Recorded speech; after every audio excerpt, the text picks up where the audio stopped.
towards to ensure that learners are prepared for the future. The report was available on the webinar registration portal, but we will be adding a link in the chat as well for people to follow if they don't have the report yet. A special welcome to our panelists today who will be commenting on the report and also on work that they are doing in the sector at the moment. I will do the formal introductions later on, but I would like to thank Dr. Mark Chetty from the Department of Basic Education, Ms. Cheryl Weston, also from the DBE, and Ms. Shirley Eady from the National Education Collaboration Trust for making themselves available to be panelists today.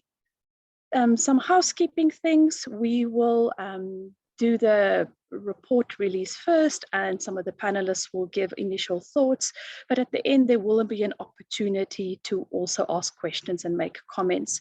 You can use the option to type questions and comments on the webinar as well. Please note that we are recording this session today. Now, Save the Children is part of a global child rights movement, and I would like to welcome one of our colleagues from Save the Children International to give us a brief overview of the global perspective of Breadth of Skills. James Cox is the head of global education policy and advocacy for Save the Children. He leads and coordinates Save the Children's global priorities when it comes to education policy and advocacy as the co-chair of Save the Children's Education Policy and Advocacy Working Group.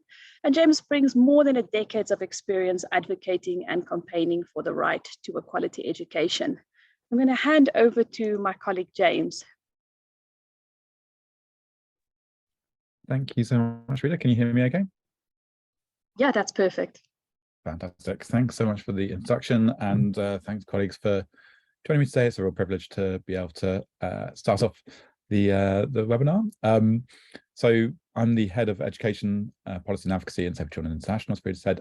So I coordinate our policy and advocacy across the fantastic, diverse movement and develop with my colleagues the top priorities of how we can make the most impact for children. As you may know, Save the Children exists for children to make the world a better place, to help them learn, grow, and become who they want to be. And we've been doing that for more than 100 years now. Breadth of Skills is a bit younger than that. It's a 3-year advocacy project started just over a year ago, delivered by Save the Children and supported by our strategic partner, the Lego Foundation, really focusing on raising skills-based education up the political agenda as a key part of children's development. And we've seen lots of commitments from governments, lots of discourses around fourth industrial revolution, 21st century skills, breadth of skills, lots of rhetoric and lots of interest, which is fantastic. But we're now really looking to support in those 5 countries a shift from those commitments to implementation. And those 5 countries are South Africa, of course, Kenya, India, Colombia, and South Korea. And I think really we've recognized increasingly, both within Save the Children, but I think within a lot of our peers, including ourselves, that children need to be equipped with different skills, knowledge, and education to become creative, productive, lifelong learners. We hear from employers, 40% of whom globally say they find it difficult to recruit people with the right skills. And we see in an ever-changing, more unstable world that problem-solving, social emotional skills, digital skills, etc., are really critical to children and what they want from their education system and their future. And I think whatever you may have come across them being called, I think it's also critical for us that we recognize that these holistic breadth of skills approaches aren't in opposition to foundational skills. They in fact help your literacy and numeracy and other basic, more traditional subjects, and vice versa. So we really want to make sure that we aren't in a zero-sum conversation, that we recognize as much as possible that these 2 areas reinforce each other. The countries that we're working with were selected due to strategic political commitments, which and engagement has already been made, and interest from governments and key stakeholders around holistic skills. So we've been working with positive environments, and in that first year, the breadth of skills, we've been using a variety of tactics to build on that existing momentum, whether that's developing research and evidence around the value of breadth of skills, building on networks and partnerships of colleagues who are to a greater or lesser extent already engaged with these discourses or should be, and helping make sure we're building as much of an informed community of practice as possible. Engagement with policymakers, of course, but also increasing public awareness around the value and the support of breadth of skills. And crucially, throughout all of our work, we're really committed, of course, to what children want. So amplifying children's views and voices about the importance of Brexit skills in their point of view and their development. Within South Africa, there's really two key partnerships at the centre of our Brexit skills project, which is the Department of Basic Education and Jet Education Services, of course. We've been working with the department to support the design of the curriculum competency framework and incorporating meaningful input from those children and youth I was just talking about. And alongside this, we commissioned Jet Education Services to develop the Levers for Change report, which I hope you've seen, and we'll get into more later today. This is really a key tool for our Brexit skills advocacy, really systematically outlining full nature and scope of what we need to be advocating for to support children and what needs to be expanded within the South African education system and the role of different stakeholders across government, private sector, civil society, and how we drive forward those changes in education systems together. So I'm really super grateful to both Jet and the Department of Basic Education for your engagement so far. Really excited about today's presentation and how we can look to build on this momentum, build forward together on our collaboration over the next 2 years of the initiative, and build on the great momentum that we've built together so far. Unfortunately, myself, I won't be able to be on the rest of the webinar myself. I need to jump back off to chair the internal advocacy and policy working group for Save Children to work out, continue our global coordination. But I will be catching up later with the colleagues and very much look forward to hearing more about our work over the next 2 years and hopefully be in contact with you directly. If you have any further questions, please do follow up with Frida, and very happy to follow up offline or bilaterally. Back over to you, Frida. Thank you so much, James. And I think that really just frames it in terms of the global perspective of this work as well, and then pulling it through to the South African context. So next up is our partners, Jet, and they're going to give us a brief overview of the findings of the report. So Jet's mission is to positively impact education policy and implementation in South Africa and Africa through rethinking current education systems and engaging in evidence-based research. They offer an integrated suite of services that consist of various combinations of 3 elements, and those 3 elements are research, implementation, and monitoring and evaluation. We're joined today by one of the Jet researchers, Zahra MacDonald. She's a sociologist that has focused on education for the past 15 years. Subsequent to a PhD, which examined the intersection of Islamic education and post-secular citizenship, she completed postdoctoral fellowships at Stellenbosch University, UCT, CPUT, and UJ. She has co-authored journal articles and book chapters exploring teacher development, and she has also co-edited a book on learning to teach in post-apartheid South Africa, student-teachers' encounters with initial teacher education. It's my pleasure to hand over to Zahra, who will take us through a summary of the research report and the findings.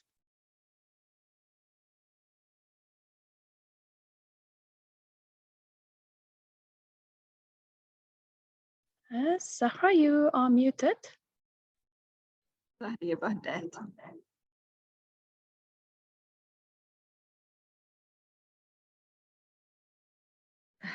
Good afternoon, and thanks for that. And sorry about the muting, unmuting problems. Can I also just say that some of the panelists have also joined as me. So if you are not me and you see that your name is has come up, or you appear as Zahra MacDonald, please just change your name if you are able to. If you click on the 3 dots on the left hand side or the top right corner, you should be able to change your name. The problem is I shared my link that I received from Zoom, and so when you joined, you also became me. So sorry about that.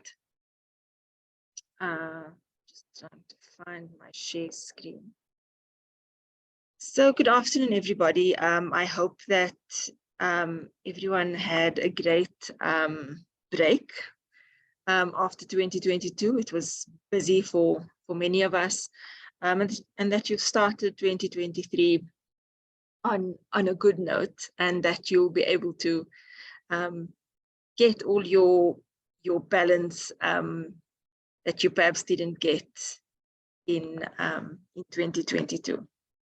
So as Frida had said, JET was commissioned to do the levers of change scoping report at the end of 2021, in fact, and we completed it in 2022 in order to provide the research base for Save the Children to advocate for the breadth of skills in the South African education system. And I'm doing the presentation of that summary today, but other authors of the report are Nicole Klaba, Patrick Molokwane, Rachel Neville, Kinsani Beloy, and Darren de Kock.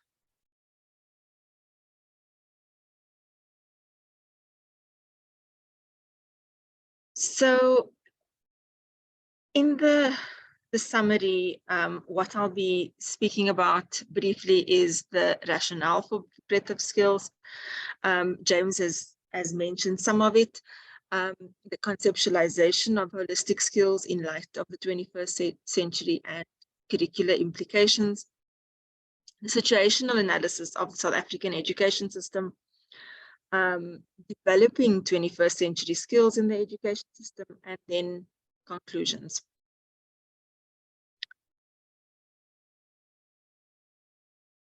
So, I mean, I think we've, particularly post-COVID, but even before, there was lots of talk about how ICTs are impacting education and social life generally. And this is often recognized as the fourth industrial revolution. And as a result of that, there's been an imperative to see how should education change, what should be changing, what are the different kind of skills that we need, or that learners and graduates from school as well as university require. But the breadth of skills movement also emerged from the Sustainable Development Goals, and number 4 in particular,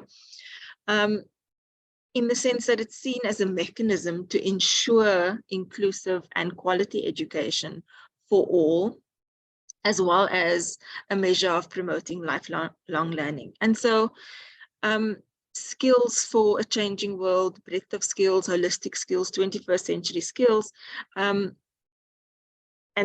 those words are used interchangeably, is internationally driven, and it is a global imperative. So how to advance and enhance the breadth of skills within the education system then became the driving question for the Levers of Change scoping report. Why 21st century skills? And this is a diagram that's taken from Trilling and Fuddle, but others have also spoken about this shift of society from agrarian to industrial to the knowledge society.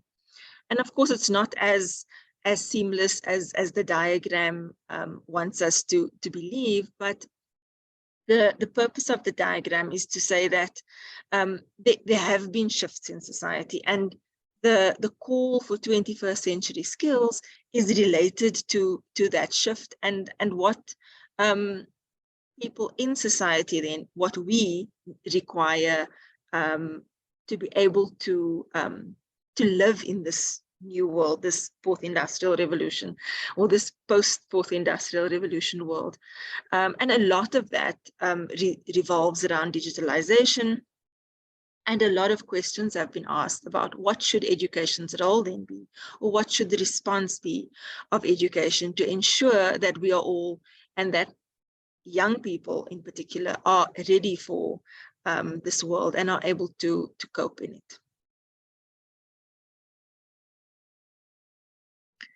So research done by Kay, Anderson, and Kim on different countries and how they've responded to this changing world has found that countries are at varying degrees of recognizing and integrating these skills into the education system. The content requires the ability to practically acquire the skills rather than recollecting the information associated with the skills, and that the skills are informed by a collective mindset. Yet in order for them to be well integrated into the curriculum, we need to locate the individual efforts or responsibility in this. And these are all, this was found from a review that was done by Kay Anderson and Kim.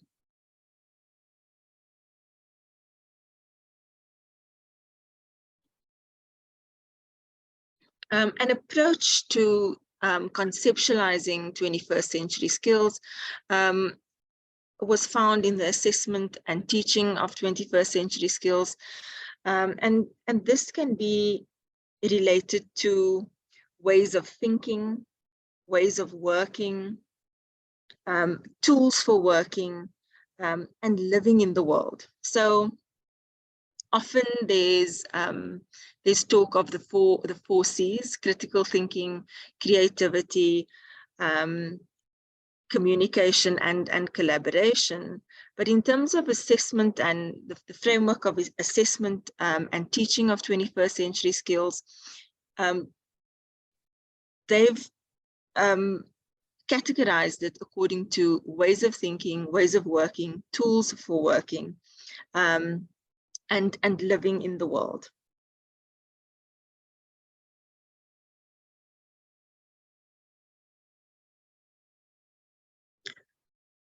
And the difficulty of operationalizing holistic skills may limit countries from implementing holistic skills.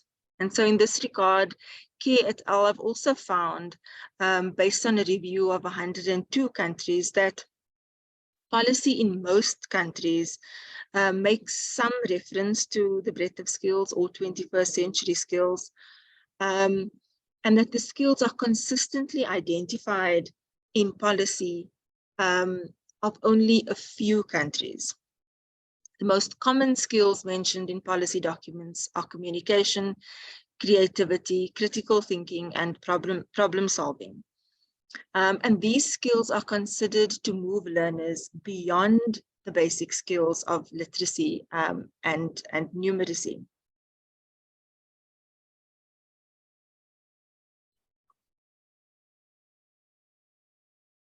And incorporating 21st century skills or holistic skills into a national curriculum is then a mechanism or a key lever for ensuring access for all.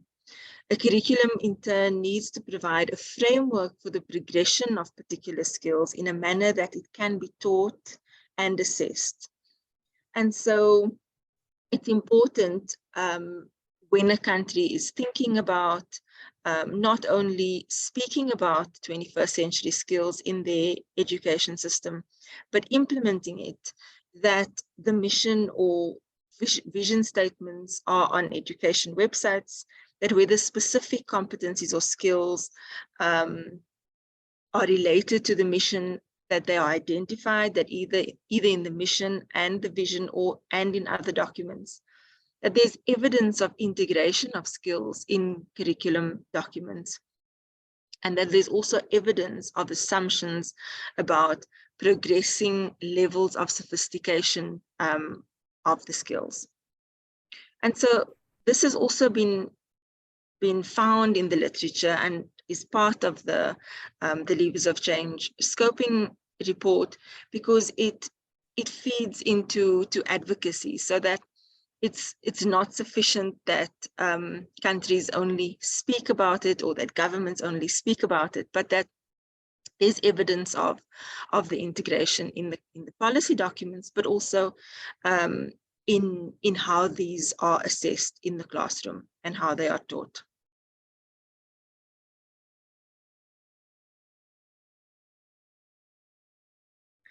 And so there are three approaches in which the breadth of skills have been integrated into countries' curricula according to according to the literature that we looked at.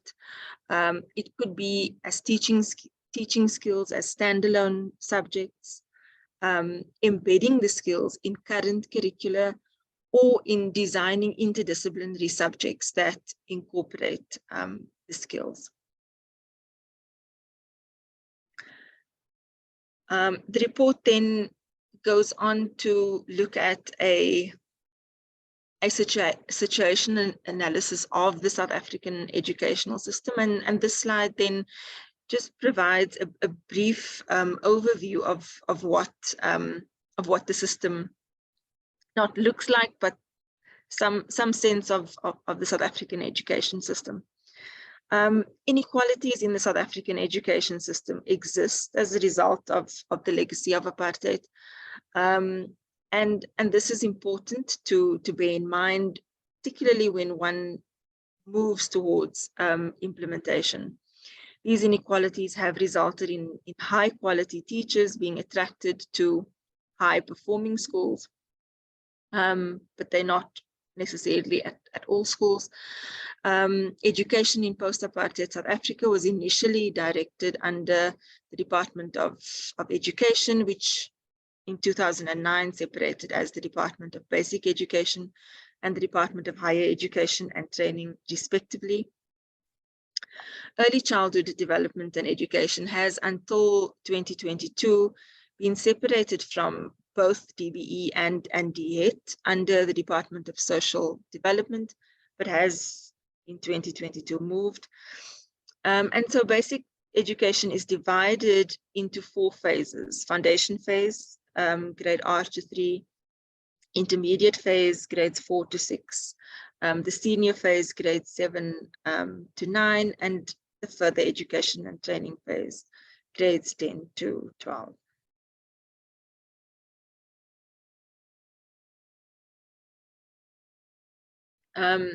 In terms of early childhood development in South Africa, the policy journey can be found in the Constitution, the Early Childhood Education White Paper, and the National Integrated Early Childhood Development Policy. As it relates to practitioners from the turn of the millennium, with White Paper 6 on inclusive education, all the way up to the policy on minimum requirements for programs leading to qualifications. In HEIs for ECD, there has been a lot of policy development. And the point is made because incorporating the breadth of skills, 21st century skills, holistic skills into the curricula of the education system, one has to ask what is there, to what extent are these skills covered in policy, and how does one then move from what there is to what we would like to see. And so the history and existing documents are important. We then also looked in writing the Levers of Change scoping report, at policy in primary education. And what we found was that South African formal schooling system then begins at grade R, ends at grade 12, and this is governed, in a sense, the content and curricula by the assessment policy statement, curriculum and assessment policy statement, or CAPS as we know it. And I think what we all know by now, or a lot of us know by now, is that the 4 Cs is encapsulated in all the CAPS documents. And although only one is referenced here, work effectively as individuals and with others as a member of a team, collaboration, to collect, analyze, and organize and critically evaluate information, critical thinking, and to use science and technology effectively and critically, showing responsibility towards the environment and others, is the introduction for all CAPS documents. And so it is clear that we have the basis of the 21st century skills in the CAPS document. Dr. Mark Chetty's presentation at the 2022 Lekgotla also spoke of developing and implementing a modernized curriculum for the 21st century skills, and Dr. Ria de Villiers from eCubed presented at the 2022 Lekgotla about teacher involvement in entrepreneurship and 21st century skills. And so given that the DBE will be governing ECD going forward as well, it is prudent to conceive of a strengthened curriculum from ECD to primary education and beyond, based on what we know that is in policy documents and that has been presented at last year's Lekgotla, but also other work that's ongoing in the DBE. I think the point is that the South African government or South African Department of Basic Education are committed to seeing the 21st century skills being present in South African policy at least, and that the commitment to implementation and what's required for implementation is also imperative. The Quality Assurance Councils and 21st century skills, we found that there's not a lot in the Quality Assurance Councils, and those are the Council on Higher Education, the QCTO for TVET colleges, and Umalusi. There's not, when we looked at their reports, there's not too much there on the implementation of 21st century skills.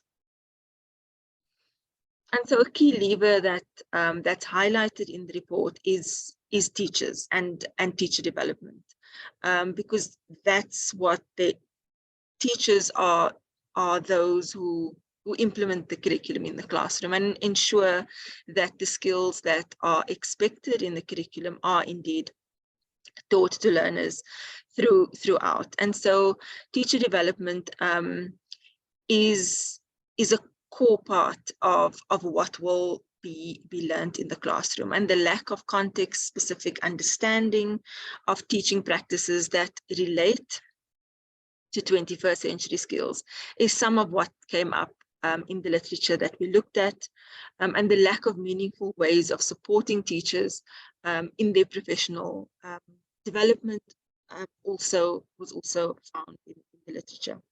Pedagogical strategies and teacher instructional practices was found to be fundamental to ensuring that the skills are indeed taught to learners in the classroom. Teacher development is a fundamental component of the sector plan for entrepreneurship in schools. And so large-scale reskilling underpinned by shifts in knowledge, attitudes, and behavior is necessary in order to shift pedagogies of teachers. And we know that eCubed has embarked on this, and so we need to know more about the extent to which teachers are able to shift their pedagogies and what this means for them and for their practice, in order to understand the extent to which implementation of 21st century skills can and will happen. I think so. The most important part then is, from the situation analysis, the following can be taken away that we think are relevant for developing an advocacy strategy. A coherent articulation of and about 21st century skills across policy or policy alignment with regards to conception and intention is vital. All policy needs to speak the same language. and alignment across different agencies in the education sector, basic education, higher education and qualification, and quality agencies is equally vital. A new curriculum is not necessarily needed, however, strengthening the curriculum, a process already underway, is a crucial undertaking that demonstrates political will in the South African context. Basic skills cannot be ignored while developing the breadth of skills in the South African context.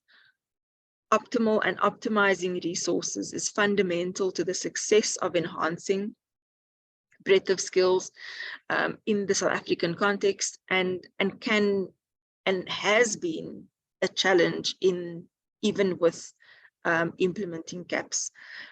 Existing processes should thus be harnessed, for example, the sector plan for entrepreneurship in schools and the pilot for the general education certificate, which can hold valuable lessons with regard to teacher development and enhancing the breadth of skills in the South African education system.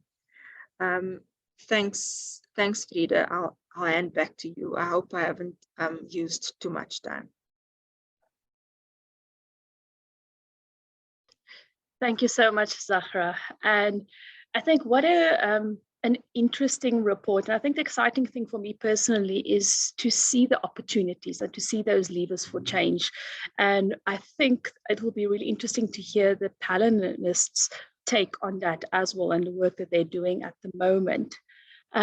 We have about 130 people online here today. That's also really exciting, is to see the interest in this topic. So to get a sense of who is in the room, you can put your name and your organization there under the questions and answers section. That's our live section. So it would be great if you could just do that. Please leave any comments, any questions there. At the end, there will be an opportunity where you can raise your hand if you wanted to speak, and you can also take some of the questions at that point. The presentation will be shared with everyone afterwards. I see that's another question coming up. Perfect. So we'll move on to our three panelists. And starting us off today is Dr. Mark Chetty. And he's a director at the Department of Basic Education, responsible for the conduct and administration of national assessments. He holds a PhD in mathematics education assessment through the University of Witwatersrand. He has over 25 years experience in the field of education, with a career that has spent school teaching, district facilitation, and provincial systemic evaluation. His current portfolio includes managing South Africans' participation in international large-scale assessment studies like the polls, and policy innovation in the general education and training band within the National Assessments Directorate. He's currently the National Research Coordinator for International Studies South Africa, and he is also the lead manager at the DBE, tasked to administer the newly designed systemic evaluation and to oversee the implementation of the General Education Certificate Assessment Model, which we heard mentioned in the report. So I'm going to hand over to you, Dr. Chetty, to give us some of your thoughts on the report and to also comment on your work that you're doing at the moment. Okay, thanks, Frida. I'm not sure what's happening with my camera, but it says it can't detect, but I'm hoping that you can see my screen. Yes, we can. Okay, so I've tried to put my camera, I don't know whether it's load shedding or what, but Zoom is unable to detect the camera. Okay, maybe it's better in any case. I've got a good face for radio. Thanks Frida, and thanks to the team. Thanks for the opportunity to participate in the webinar. Wow, yeah, 131. That's almost frightening. Frida, you said we've got about 10 minutes. Is that fine? That's perfect, Doctor. Okay, so that's very difficult for a policymaker, but let me start now. So good afternoon, everyone, and thank you again. So probably what's missing from that bio is Cheryl, and Shirley will probably say he's also a bit crazy. So if I say some things that sounds a little bit controversial, it's in keeping with what I usually do. Okay, so I've titled this response "Rethinking Our Breadth of Skills," and I think it's an absolute amazing opportunity that the authors, have kind of dwelled into this important space. So James also spoke about, the movement across the world that we may not be fully aware of, that understanding this breadth of skills, what does it mean, and so forth. So it's really good that this paper, this report comes in at a time where we're trying to make sense of these things called 21st century skills and so forth. So I'm just trying to get to my next slide. Yeah, so this is just a shout out to all the teachers who have just loved the ending of the holidays, and we're just looking forward with so much of enthusiasm to get back to their day-to-day job and to see the enthusiasm on those children's faces. I know the coastal provinces are still waiting that experience, but the inland provinces, I think, are settled already. Okay, so yeah. Now, in terms of the report commissioned by JET, and my overall sense is that the report has currency, and the authors must be congratulated on scoping current thinking and processes, taking into account what's happening locally and globally, and then sort of trying to take a preferred position, which is often not easy. And I could sense in Zara's voice, there are policymakers present. Should I say this? Should I say that? Let me just say it. So Zara, don't be afraid. Just say what you mean. But taking a position on advocating the need for incorporating 21st century skills. So I think that's a position that's not obvious in the policy space, but certainly the more voices we have to pick up this call is going to be encouraging. The reference to existing processes like the GEC, which is a project that I'm quite intimately involved with, is welcome, and to use that as the authors see as possible space for learning more about integrating or mapping 21st century skills. That's very encouraging. Probably, if I had to be hypercritical and want to get further from the authors, because I think they can go further, is to probably get further positioning. What are they taking? I think Zara alluded to it. Are these skills in the curriculum? I thought I heard Zara say that it's present in all the CAPS documents. But to what level? Is it just there for articulation? Is it a lived experience of the teacher? So are these skills making their way into the classroom? Or is it just nice to have? And I think Kerr and Kim and Anderson are talking about that countries articulate it, but they very rarely get to see it expressed at a classroom level. So is it just good enough, to have them in chapter 1 CAPS, for example? Why is teacher agency predicated as a primary lever of change over learner agency? So you hear a lot about the teachers through the situational analysis, and rightly so, but what about the learners? What is the start point? It's often a debate I have in my own head, when we're engaging teacher unions, what is the start point? And I always ask them, is the start point the learner or is it the teacher? And when I ask the teacher unions, I don't get a straight answer. So my feeling, it's got to start with the learner, and then we build from there. What is the envisaged learner? How do we talk? Can we sort of link this 21st century narrative to other progressive pedagogies and how the fit in? It seems like more progressive pedagogies like AFL and so forth seem to fit in a little bit better than traditional, modes of teaching. So I get a sense that the reader is left with a little bit of an anticlimax. You build us up lovely, you give us all the ammunition, and then you leave us hanging as to whether CAPS is actually fitting in and incorporating this 21st century skills in a meaningful way. So I thought, that's where the authors, I would like to probe them in. And maybe a tool or a framework. Care was work, is kind of alluding to those. How do we judge curricula as to whether they are actually, taking 21st century skills seriously? So the report also kind of prompted me to think on, and I think this follows on from our fora that we've been having on this topic, is that there's a need for a common speak or a narrative, certainly in the South African context, on breadth of 21st century skills. What are we talking about? We tend to talk across each other. So hence, when we talk about 21st century skills, are we talking about an aim or a goal? Is it a statement, an aspirational, or is it something practical that you can teach at the classroom level? So we need conceptual coherence, and I think the report is alluding to that, and a clear definition on the breadth of skills required for SA context. I'll come back to that maybe in a slide or two.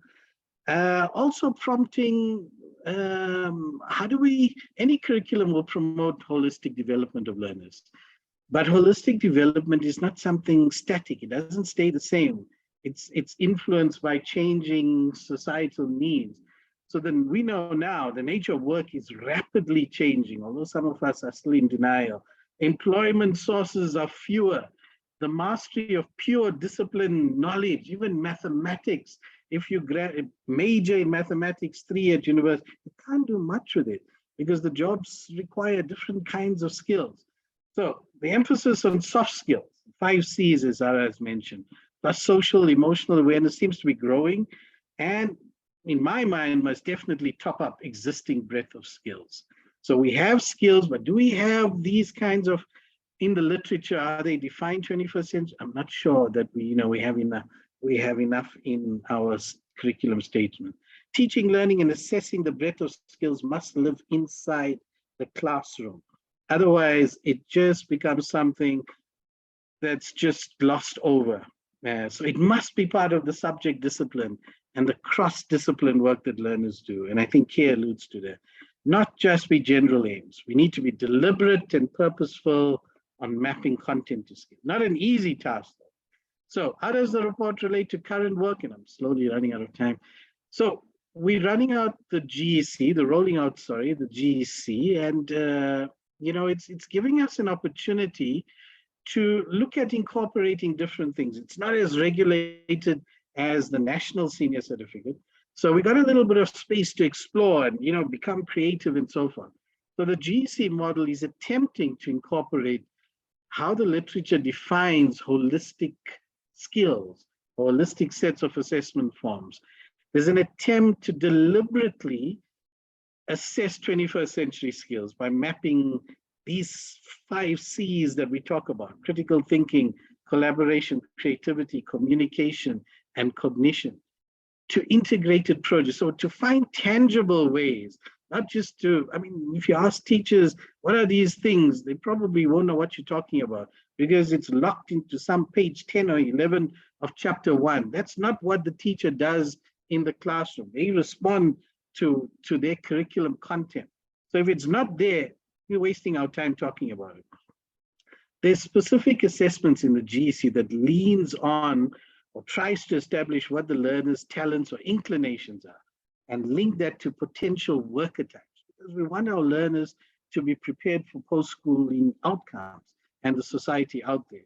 So the goal through the GEC is to generate a holistic dashboard of knowledge, skills, and talents that advances a learner into further education and training linked to a 3-stream model. Very quickly, this is what the model looks like. It's an intersection of curriculum attainment. So that's your traditional knowledge, your subjects, geography, history, and everything is still there. The general capabilities are the new one. Those are the 21st century or holistic skills.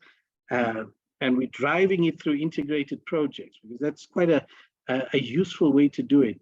And career inclination. So together, they form an integrated GEC report card that the learners then can use to find a potential pathway. So, either academic, vocational, occupational, or for certain learners in schools of skill, these are learners with mild to moderate learning disabilities. They can go straight into employment. So we're learning a lot from the international frameworks, and this is the kind of breadth of skills, if I had to associate the GEC's model with. So we got the holistic skills, and we're lifting it because it's new. So the 5 C's are there, and you'll hear Minister speak a lot about it in her speeches, and hopefully at the release of the matric, she'll speak again about it. Building on what's already in the curriculum. So Zara, I would say basic skills are there, subject knowledge skills are there, but we don't really have the holistic skills, not in a lived experience at the classroom level. Socio-emotional skills is something new as well. Asking learners, what are their talents? What kind of worker are you? What can you do with your talent? Learners love this in the pilot studies that we did, because you can't fail in inclinations. It's about yourself. So, it brings in a new paradigm shift. So let me conclude, because I'm also over time, is that the report does make certain calls, which is interesting, very bold, like a new curriculum is not necessarily needed. Okay, maybe you heard it from us, so it's a polite way to say you're doing a good job. But however, strengthening the curriculum is probably a softer way of doing it. But you got to ask some questions. Do we have conceptual coherence? Care would ask this, in her work, or Anderson. Are 21st century skills visible in the current breadth of skills? Does the curriculum require teachers to teach and assess 21st century skills? And I'm talking now, as at 16 January. Is this in our policy? And the clear answer is no. If it is, I haven't seen it. So we need to be prompted to get faster into our education reform, because we seem to be lacking behind. And between us and even other African countries, such as Kenya, Nigeria, Ghana, they seem to be taking on these things in a little bit more progressive way. So we need to look at, how do we get our curriculum, and not to be afraid of bringing change or reform into the curriculum, because things are going to change. So you need a responsive and an agile curriculum that takes into account 21st century skills. Okay, finally, if I had to look at the report and its sort of framework in terms of national outcomes, it makes these statements. So one could sort of use a kind of sort of map, to see whether we're on the right track, and these will change as conversations around 21st century skills progress. Improve government engagement for delivering educational systems.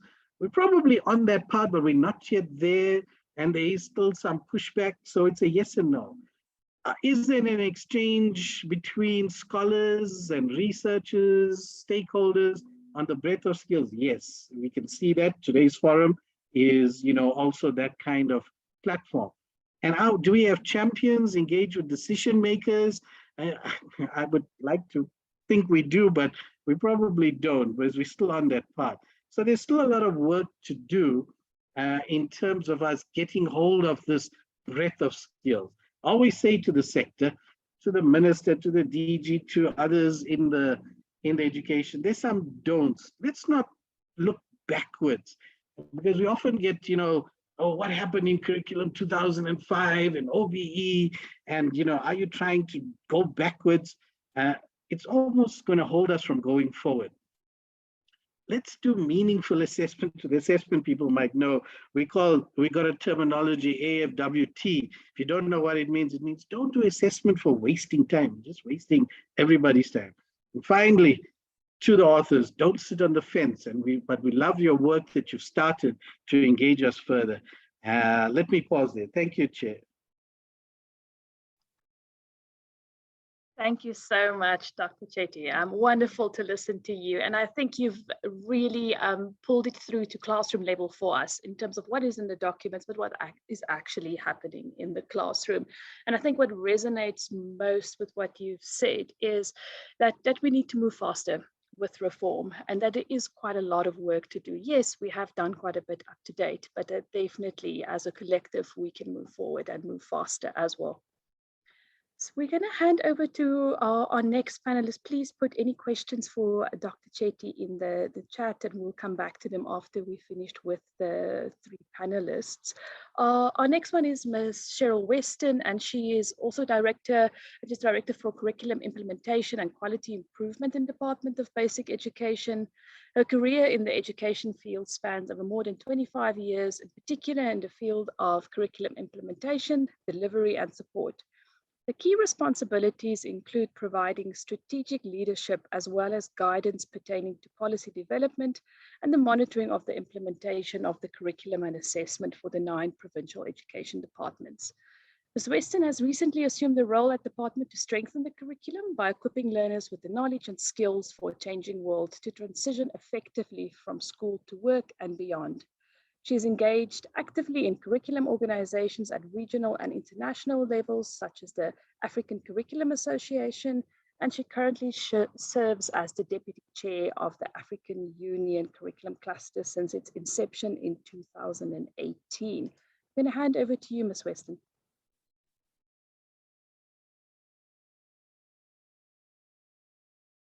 Cheryl, you're on mute. Thank you very much. I'm also having the same issue with my camera here. I'm not sure if I'm visible. I can't see it, but thank you very much, Frida, and good afternoon to everybody on the platform. Very exciting to see all everybody interested in our conversation this afternoon. And thank you also to Save the Children for this opportunity, amongst many others, that we have to engage in this very critical matter. So as you've said, I'm largely involved in curriculum strengthening, probably from the latter part of last year.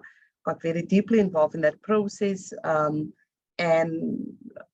leading the DBE or the sector forward in this entire process. Now, for me, I must say the report, very adequately, and thank you, Mark, for that in-depth analysis. So much of what I wanted to say, you helped me save some time. But it adequately captures, the current status in the country, and also pointing out to what are the possibilities, what can we do going forward. I must commend the authors also for the gaps that they've identified, in particular, can we say, lack of alignment, misalignment between the players in the field, all the organizations, and also in the misalignment in policy, our policy intention and what actually pertains on the ground in the classroom is in this case very, very different to what we initially intended it to be. And one can see that clearly when you look at, as the report points out, the intentions of the curriculum and what is eventually delivered after the 12, well, roughly at this stage, we can say 12 years of formal schooling, not including grade R. But we have, amongst others, a lot of very credible research reports that confirm indeed, as this report also done, yes, it's there. But as Mark rightly asked, at this point in time, can we really say that we actually realizing that in the classroom? And the answer, I can't agree with him more, is an absolute no. So all of these, together actually prompted the department, and this started prior to COVID, but unfortunately COVID disrupted us for some time and it went slightly to the back burner, and we pulled it back to the forefront because it is so important. And I don't want to say wasted a lot of time during the COVID period, but we were redirected during the COVID period. And based on the priorities, this moved slightly to the left of the table. But we now moved it right and center again, because we need to ensure that all our learners are receiving the opportunity to develop and master all these competencies that are important. At this stage, even our own research that was recently just done as part of this project, but also other research reports are indicating that our learners, some of our learners exit the system with these relevant skills and knowledge as it's envisioned in the CAPS. But that's only some, and we want it to be all. And even when it happens, it's coincidentally, it's not deliberate and it's not intentionally, and that's really where the focus are. So as part of the work that we have engaged in as the Department of Basic Education is really to look at how do we pivot this entire process, where is it that, keeping in mind where we are now and where do we want to go as a country moving forward.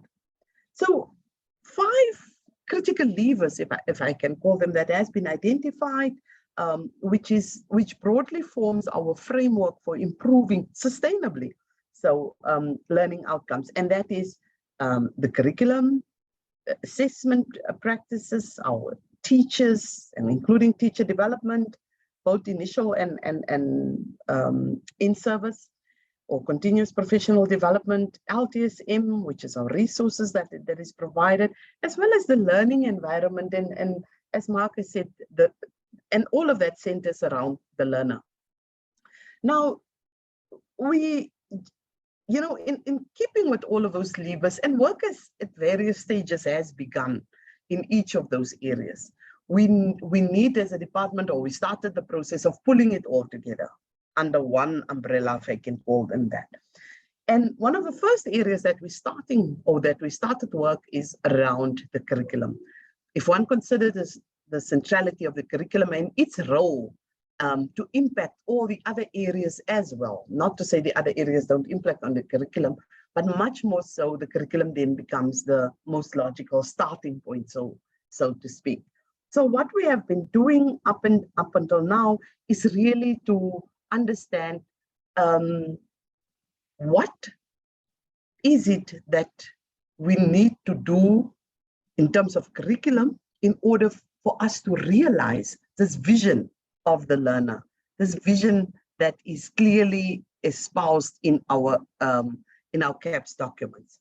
So therefore, 5 key elements are at this stage identified for curriculum strengthening, and that includes competency infusion.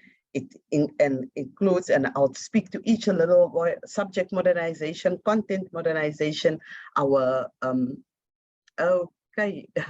Now it's available. Thank you. I'll go off. Thanks. So our timetabling issues, as well as what we call at this stage our cross-cutting priorities. Now, when it comes to competency infusion, as the report rightly states, it is not necessary, and we have numerous other reports that really confirms we have a world-class curriculum. Despite its shortcomings, yes, there are, and that's the areas that we need to work in. So in terms of competency infusion, one of the areas that we want to work in is what are the critical competencies that we need to infuse in our curriculum to actually realize or actualize the envisaged learner. And that is one area that we have started work in terms of. In addition to that, whilst at the same time busy strengthening the curriculum, but there's other technological advances that also require, for example, subject modernization. What are the new subjects that is actually required for our learners to flourish, to thrive in life after school and beyond? At the same time, critically looking at our existing subjects, in addition to content modernization. Like Marcus also mentioned, how do we map the content against the critical skills that are required?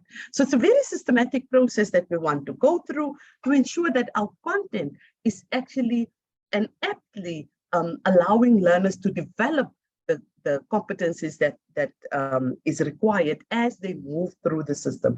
I think one of the key areas of the report that also stood out for me was that the report also identified that there's no clear, for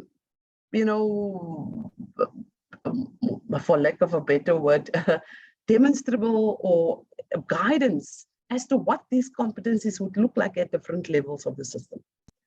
And I'll talk about that a little bit later, because that's one area that we also identified and that work, we've started to work at it. And then, of course, there's timetabling.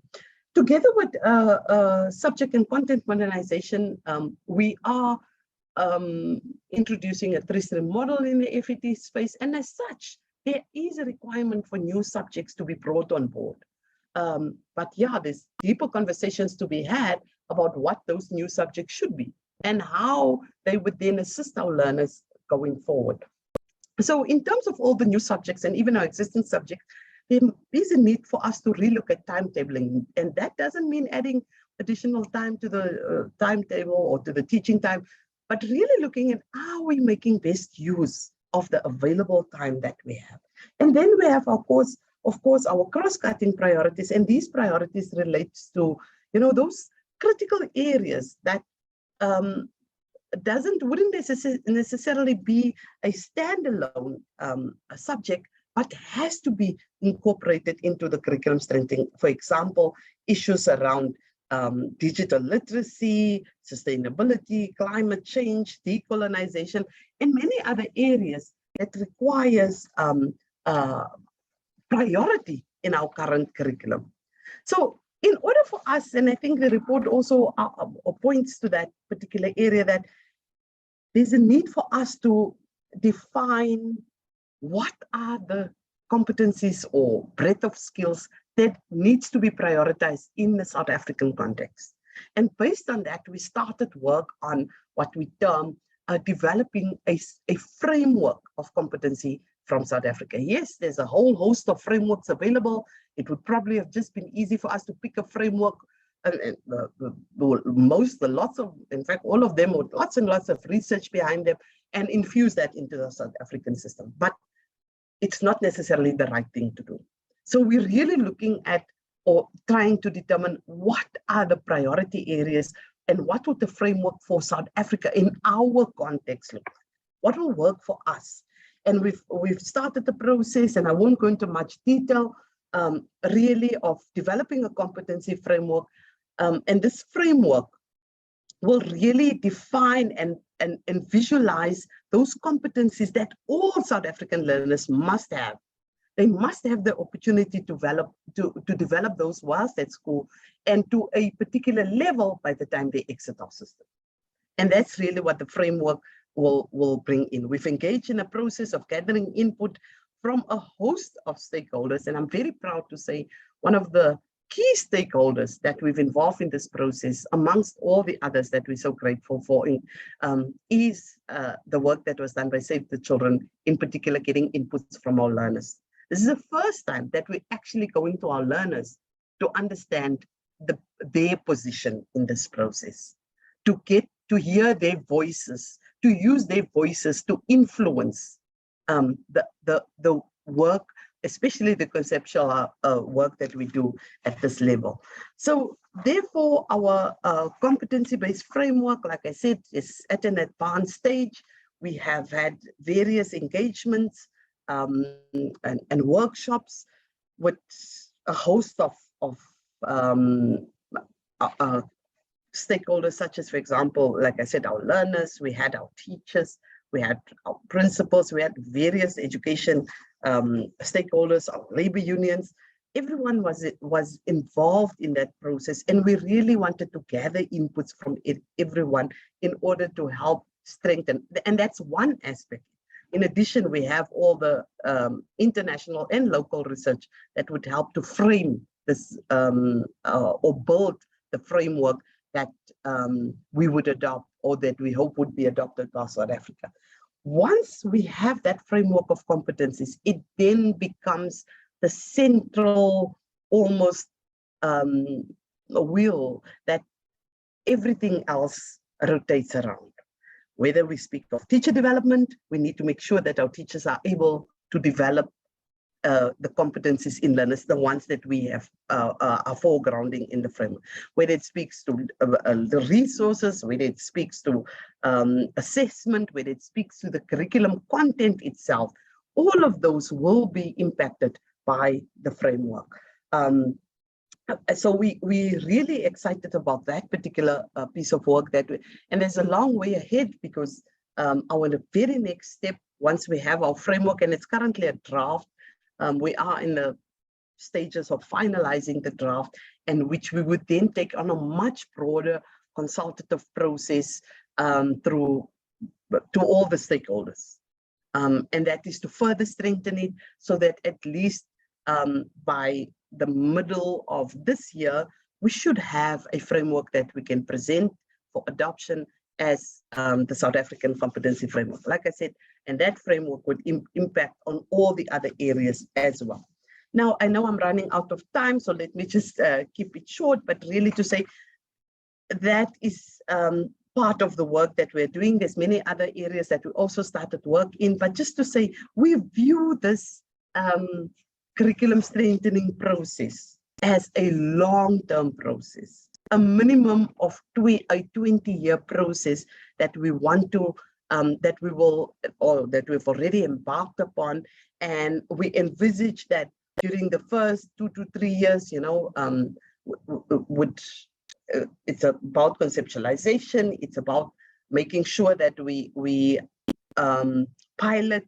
And the report also mentioned how we could learn from the GC pilot, for example, in the EQ pilots, and that would bring valuable information to assist us as we move to scale, for example, around assessment.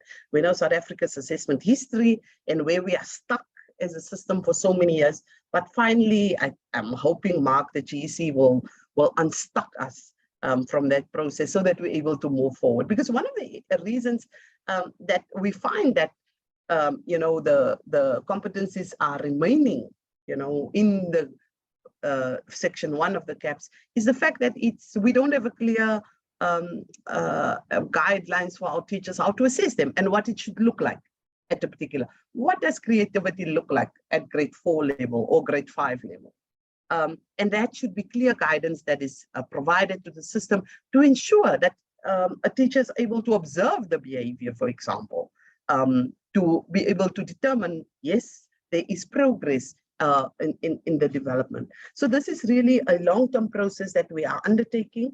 It is very, very fast, but at the heart of it, it all is really to ensure that we equip our learners with the knowledge and skills that is necessary for them to thrive in life after school. And I'll stop at that stage. Thank you so much, Frida. Thank you.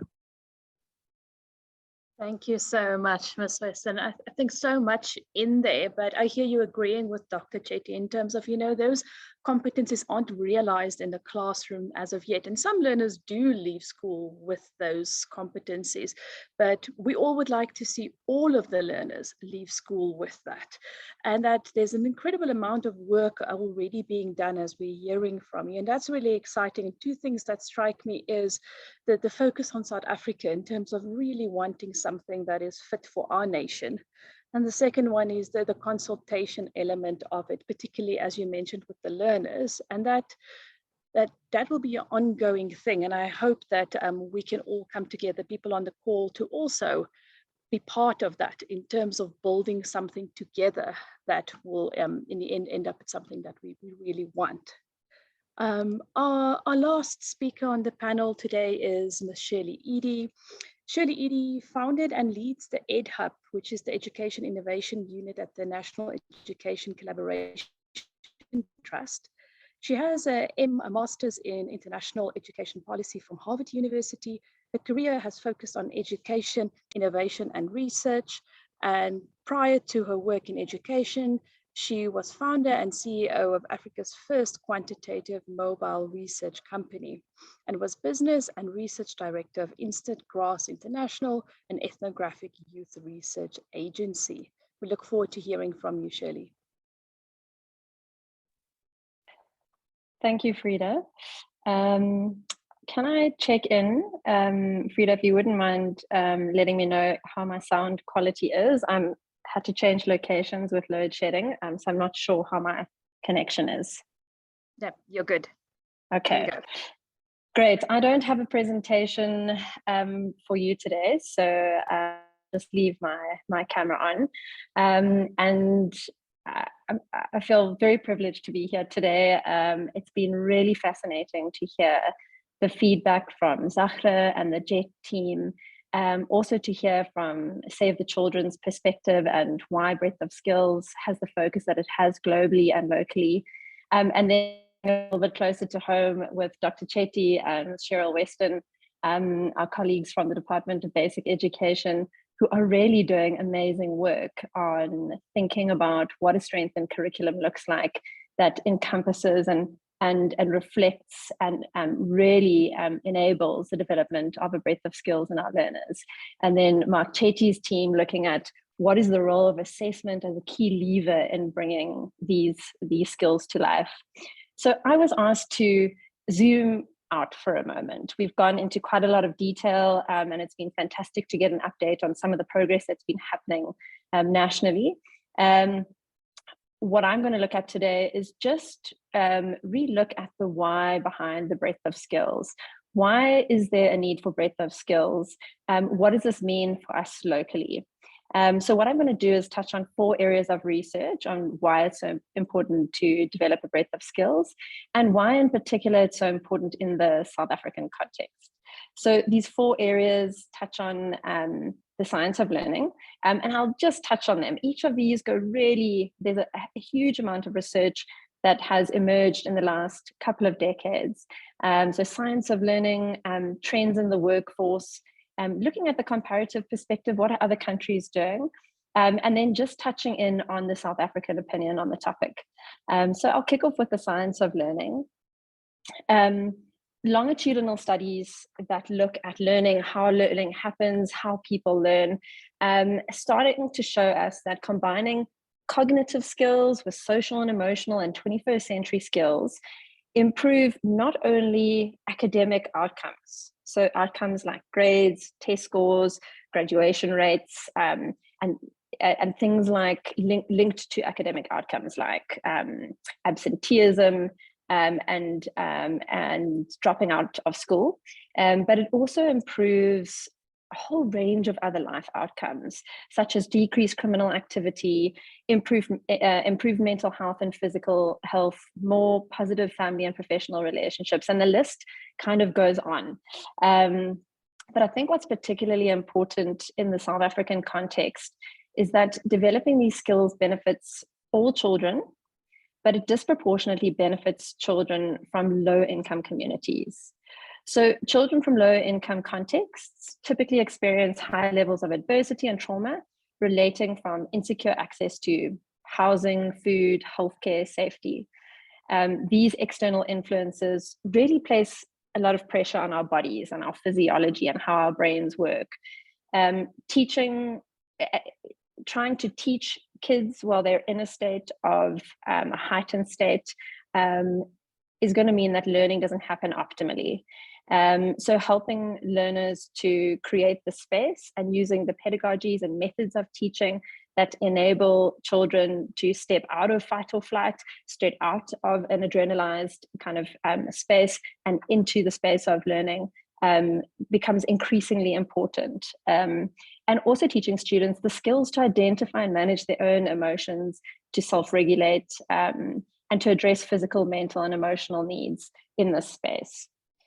The science of learning has gone really deep in this space. So we're quite excited. We're going to be launching almost like a research repository, almost like a website that's going to be freely available to everybody. And we're going to pull out the best research we've found and give little summaries of it, and also use it as a space to start to discuss some of this research and some of the big questions and concerns and ideas in this space, which the department will be interacting with. The science of learning also gives us a huge amount of tips and tricks for being more deliberate about the development of these skills and really using how people learn, how the brain develops as the underpinning factor. So the next area of research is workforce trends. So we all know that work is changing considerably, not only the nature of work, so where we work and how we work and the pace at which we work, but also the types of jobs that are available to us and becoming more available to us, and then those that are becoming less available. So evidence is showing us that there is a growing demand for social, emotional, as well as digital skills in the workplace. And these social emotional skills, these 21st century skills, there's a range of different phrases and words for them, and they overlap in different ways. But essentially, they're becoming increasingly important in the workplace. So David Deming talks about social skills being a much stronger predictor of employment and wages for young adults relative to the 1980s and 1990s. We also saying from World Economic Forum that critical thinking and problem solving are the ones or the skills that top the list of skills that employers believe will grow in prominence in the next 5 years, and that newly emerging skills that really came through last year in the most recent research, such as active learning, resilience, stress tolerance, and flexibility are on the rise. We also know that the skill of learning, unlearning, and relearning throughout our lives is increasing. So another report from the World Economic Forum says that by 2025, 50% of all employees will need reskilling. Adoption of technology is really one of the primary drivers of this need. So in school, teaching the skills of learning, unlearning, relearning, of flexibility, of adaptation is becoming increasingly important. We look at what are some of the top 10 skills predicted for the workplace in terms of what employers require. Looking at it through a global lens, World Economic Forum looks at a range of skills ranging from problem solving, self-management, working with people, and then the use of technology development. Just so you know, the technology use and development is 2 of the top 10 skills. So problem solving skills and self-management skills really sort of top that top 10 list. So we're talking about skills like analytical thinking and innovation, active learning, complex problem solving, critical thinking, creativity, leadership, technology use and design, resilience, ideation, and problem solving. So that's looking at it through kind of a global lens. So what are the in-demand skills in the next decade within the South African context? There's a huge amount of overlap between these 2 groups.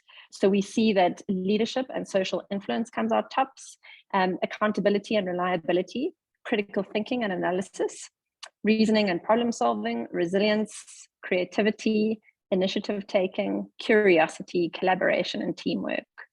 So this is really where we're headed in the world of work.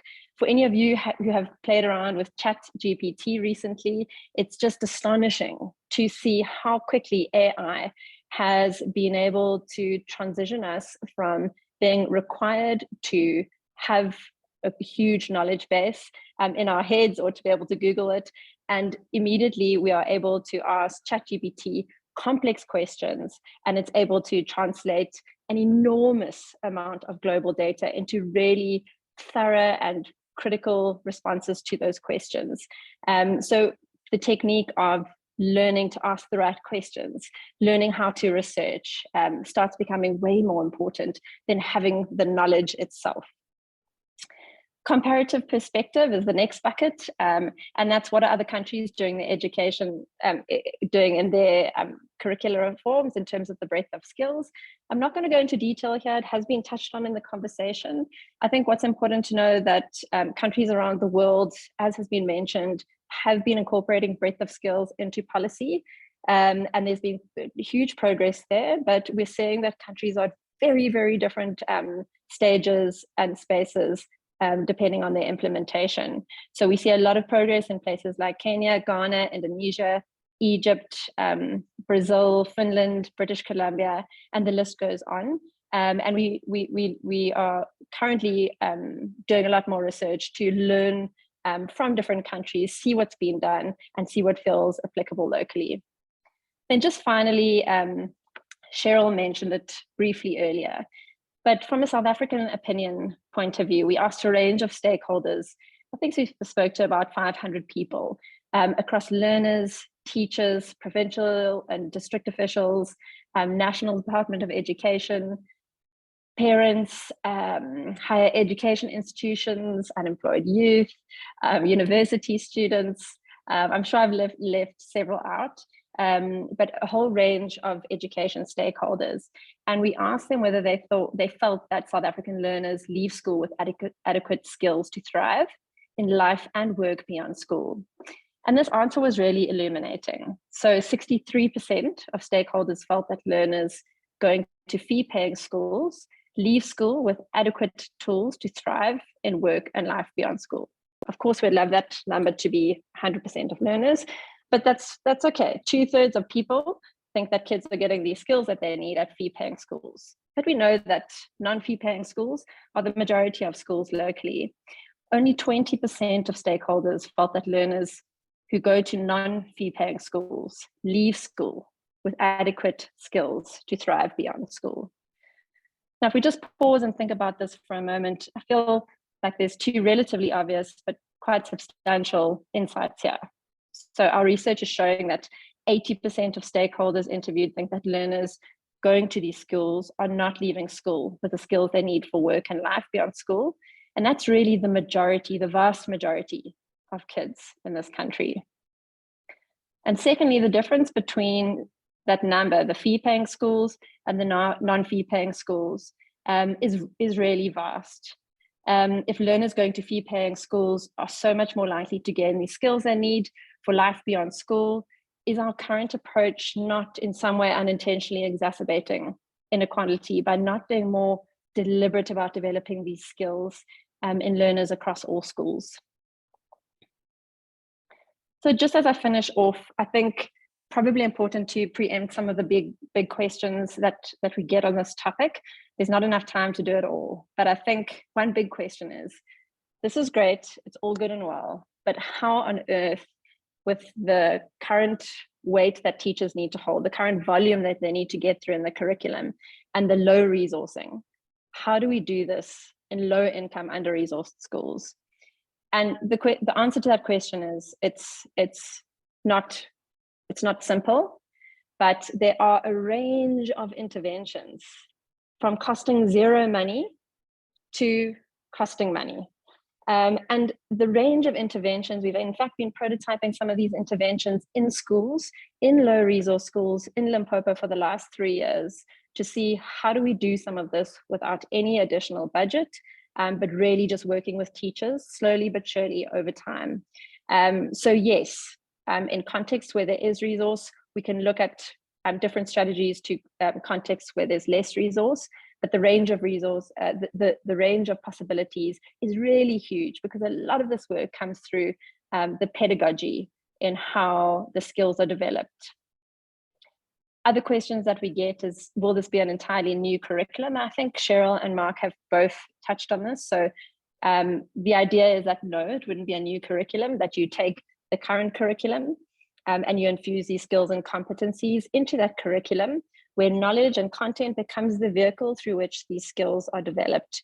So a huge focus on pedagogies in the classroom and professional development. Finally, another big question we get is, will the development of these skills come at the cost of focusing on literacy and numeracy? We all know how crucial this is in our country. And the answer to that is absolutely not. That whilst using methods for developing literacy and numeracy, there's opportunities to develop critical thinking. And again, this has been prototyped and experimented with teachers in a collaborative way over the past few years in South African classrooms. So those aren't all the big questions, but maybe some of them. I want to end off with one key implication for curriculum strengthening efforts in South Africa off the back of what we've discussed. A breadth of skills must really be deliberate and systematic. They cannot be haphazard or left to chance. What we'll find there, if we leave it to chance, is that the policy will look great, but we'll see that we're not realizing the development of these skills in the classroom. And part of being deliberate and systematic would mean that this work is reflected not only in curriculum policy, but in several different levels within curriculum, that we address it from a pedagogical point of view, from an assessment point of view, from a learning environment point of view. We look at the way we prepare teachers in initial teacher education and how we develop, continuously develop teachers. That's it from me. Thank you so much for the time today, and it's been great hearing all the different inputs. I welcome any questions that come through. Thanks so much, Shirley. Really nice for you to pull out some of those skills, and nice to hear some of the sort of new skills, creativity, resilience coming through as well. I think you took us straight into the challenging section as well, in terms of how will this be implemented, what would that cost? Because I do think that is sort of a key element of the whole process, is also the costed implementation plan around this. And lastly, just you picked up on what some of the other panelists have said earlier around inequalities. And it's nice to hear the really intentionality around that, and not fueling that inequality further, but making sure that all children in South Africa would have the ability to acquire these competencies for the future. So thank you again to the three panelists for their views on the report. We're going to move to some of the comments and questions. Thank you for people who have commented. We saw from Luna, she was saying that she loves that the DBE is valuing student voices. Selvan made a good point in terms of if this report is available on district level, and that subject advisors should become champions. I think it's such a critical point of making sure that there are those connections between national, provincial, and district level as well. And we heard from Jeff, and he was saying that, you know, we have to also think about the context of schools. There's often violence, there's trauma, and having safe spaces for socio-emotional learning. And I think we've heard from the panelists a bit around that as well, around making sure that the implementation of this is taken quite seriously, and that it's realized in the classroom, and it isn't just something that remains on paper. Cheryl, there was a question for you, if we can start there, because you mentioned COVID. And there's a question from the audience from Rapolo asking that if you think the curriculum framework would be considered if COVID didn't happen. If you would just like to respond to that one. Yes, thank you. I've been looking at the questions from Rapolo. I think she had actually two questions, so I'll try and address both of them. One, the process of curriculum strengthening started prior to COVID, actually, as I indicated. But during COVID, or because of COVID, we had to slightly shift focus more on learning recovery and ensuring the continuation of learning. However, we are now back on track, and COVID has actually provided further impetus for us to be able to strengthen, in fact, to continue the work around strengthening the curriculum, and really the urgency with which we need to undertake this work. It's not something that, you know, we can keep hanging on for many years. So there's a sense of urgency to what we do, but at the same time, I think the best way we can summarize it is to hurry slowly. We want to ensure that when I think one of your other questions focuses on the preparation of, or teacher preparation. And the question is, that's one of the areas that, you know, we need time to be able to prepare teachers. And I'm talking now both in service and continuous professional development. But there are ways, and we're also learning from other initiatives, how to best prepare teachers for such a shift. So it is emergent thinking that it wouldn't be one day we would wake up and suddenly we have to move, but to gradually start moving. So teacher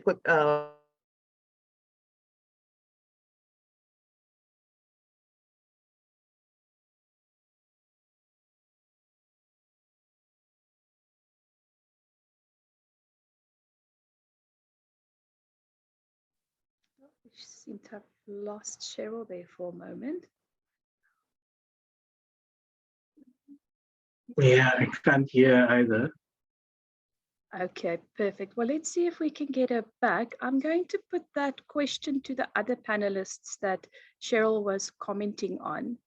And it is, what are the plans, with the plan changes in the curriculum, what would be the implications for teachers and how would the DBE ensure that teachers are prepared?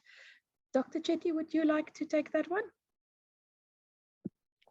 Yeah, no, it's I think it's a concern for every education system that teachers are at the center of mediating any curriculum change, so they've got to have a very good understanding of any concepts that you're bringing in new. So to facilitate that is not easy. So, and I think the report does draw on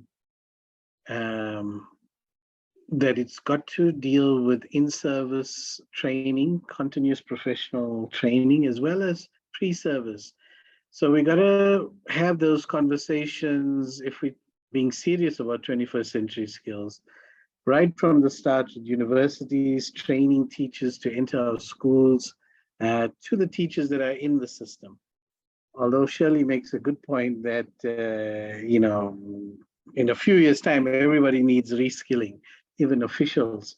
So it's something that we have packaged together as a key pillar of our curriculum transformation, is that it must be underpinned by sustainable teacher development programs.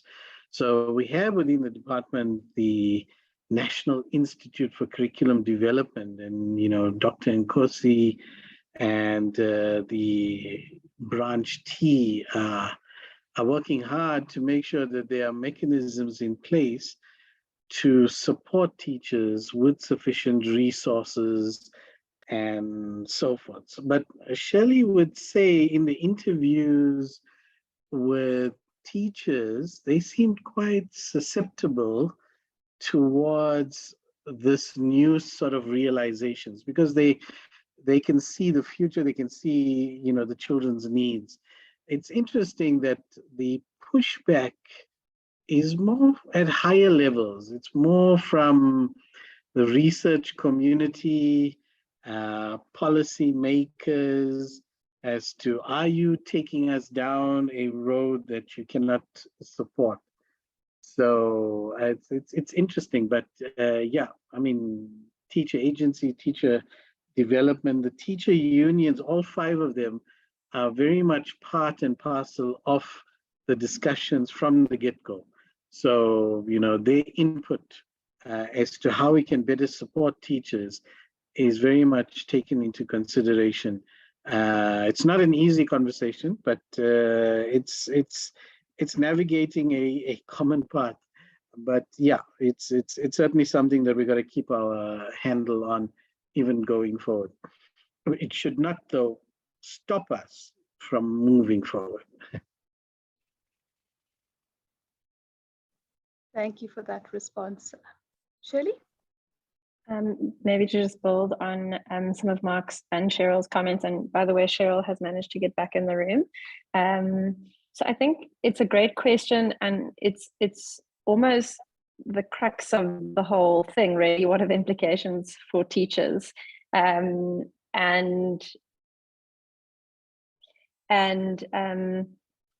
I think what's been great working with the department on this is that they really see that and appreciate it. And what the department is doing is going through a process now of consulting with teachers to sense from them as to what the implications they feel would be, and actually co-create a plan around teacher development, initial teacher education, and specifically how this can be realized in the classroom.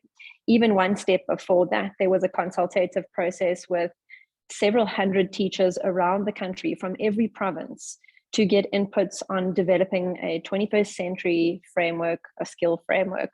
We call it a competency framework. That might change. But that framework has been co-created with teachers combined with what we've understood of the research that is currently out there and what we've learned from other countries. So teachers have been very much involved, not only consulted, but have co-created throughout the process to date. And the plan and intention is to continue that. So the answer isn't there quite yet, but teachers will be engaged with to create the answer to that question. Yeah, thanks so much. And maybe a follow-up question to that from myself, and that was sort of the in-service teacher, but the pre-service teacher, we know that quite a lot of our teachers are retiring in the upcoming years. And in your views as panelists, is there enough integration between the training institutions, Department of Higher Education and Training, and the Department of Basic Education to make sure that we take this opportunity in terms of making sure that pre-service teachers will also have the skills to actually realize these competencies in learners in the class? Any one of the panelists are welcome to comment.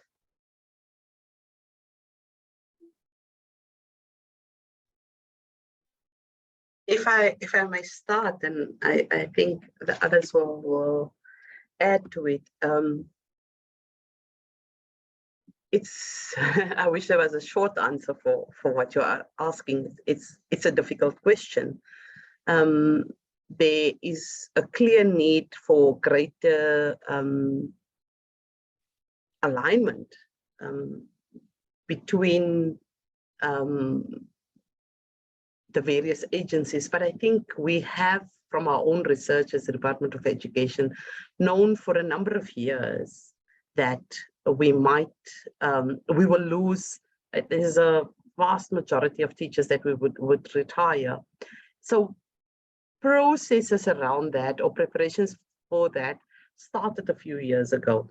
Whether they'll be adequate is actually the question that we should be answering. But I think with, for example, schemes such as the Funza Lusaka bursary scheme, to ensure that we have sufficient teachers to be able to almost fill that space or the gap that will be left when we have this. I think more important for us is that when you have such a critical mass of teachers exiting, is all the institutional knowledge and experience that are leaving the system, and you can't replace that, with a new teacher. New teachers still need guidance. New teachers needs time to develop.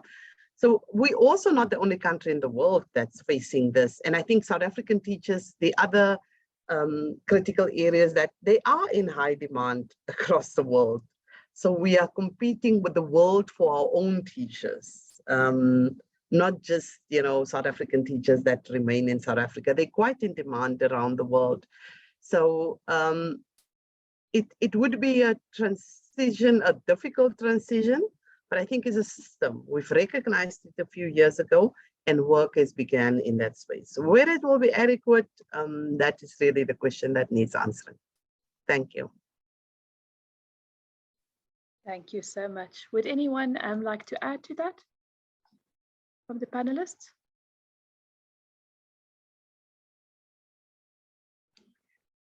Perfect. I think maybe I could, if Mark doesn't, if he's not going to add, I'll just a thought to share that the competency framework that is,